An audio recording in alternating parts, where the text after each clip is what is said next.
Şek şüphesizki cin ve insanlardan nurgullarını dozak yıkılgı buluş için yarattı. Cehenneme toşkuzulgan bu insanların alaylıkı nime? Kalbi var, aklı var. Ama o kalp bilen aklını işletmeydi o devatıdır Allah. Ular közleri bolgan bilen mi? O arkalık Allah'ın kudretinin delillerini görmeydi. Ular kulakları bolganı bilen mi? O arkalık Allah'ın ayetlerini ibret edip tanışmaydı. Ular goya hayvan okşaydı. Hayvandan beter gumrahdır. Ana şular gafıldır. İlahi qad tarakemet الذنوب وما زالت بغفلتها القلوب وما زالت بغفلتها القلوب. Kur'an basiratlik bir kitaptır. Ve onu okuganlarını basiratli kıldı. Basirat diyen nime? Basirat, Rag'ib el-Isfahani'nin aytishicha, bu kelimening yiltisi ko'rish so'zidan keldi.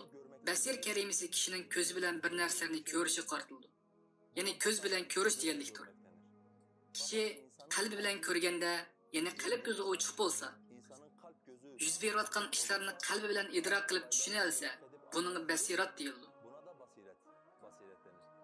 Ya'ni ma'lum bir ish qilgan vaqtda ko'rib tushunish kerak bo'lgan narsalarni ko'ra olsang, sen basirat sohibisan. Ammo qargan vaqtini ko'rishing kerak bo'lgan hikmatli narsalarni emas, ko'rmaslik kerak bo'lgan narsalarni ko'rgan bo'lsang, sen faqat va faqat oddiy ko'zi bor bir odamsan. Endi mendan ustoz bu qanday aniqlam berish deb so'raysizlar. Bu aniqlamni Qur'on Karim beradi. Alloh sura A'rof 198-oyatda payg'ambar alayhissalom bundoq deydi: Agar ularni hidoyatga da'vat qilsang, ular hidoyat topmoq tugul, da'vatingni anglamaydi.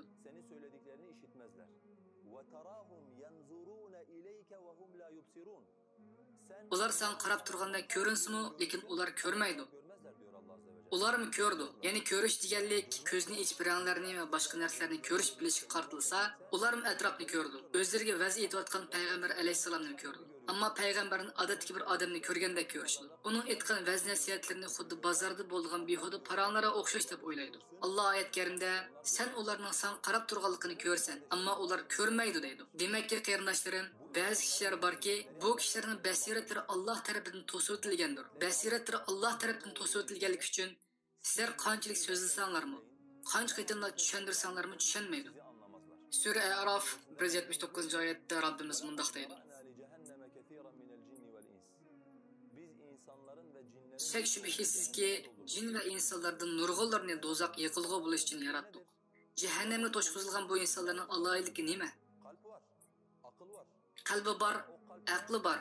Ama o kalp bilen aklını işletmeydi o devatıdır Allah. Ular közleri bolgan bilen mi?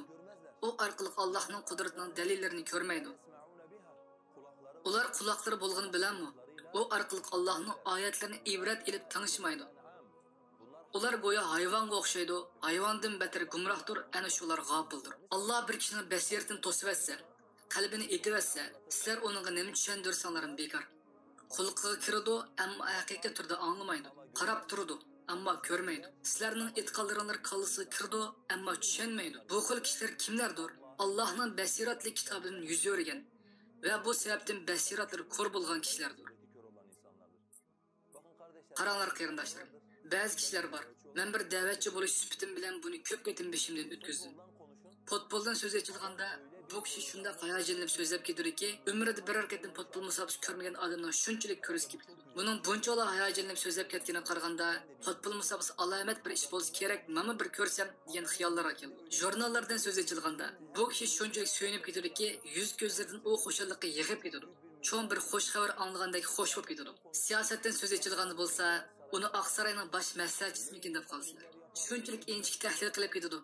Bir işlərin şunçilik ətraflıq düşündürüb gidiyor. Obrazçılarının maqallarının üzüntülərini keltirdi. Maşallah, barakallah dəvsizlər. Allah'ın kalamını sözləşki başlayan vaxtlarda çöçüydü.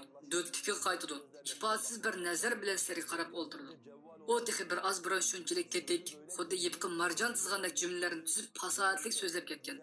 Gap qılğan vaxtda kişilərini heyran və həvəs qaldırıb etken katlı diplomatda kişiler. Tema Allah'ın kalamı kelgende, qaraydigan bolsanlar sizlerge möngdek qarab olduruşudu. Ayıpki buyurmanlar. Bir kalvadek, eşini anqıralmayan bir kişidek ağıqıp qalgan bir alet geplarını anlaşıp başlaydı.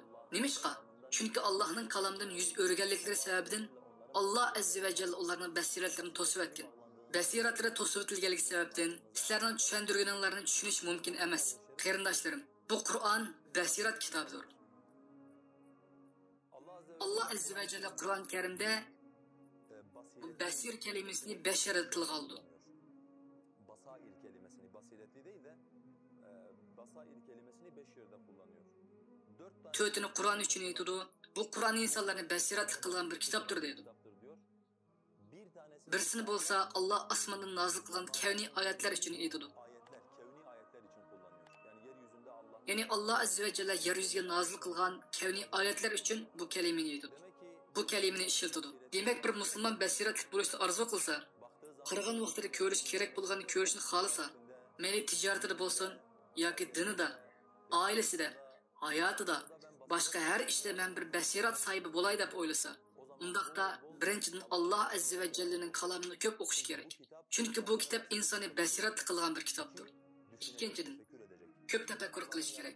Allohning yaratgan mavjudotlar ustida, Allohning sunnatlari ustida ko'p tafakkur qilish kerak.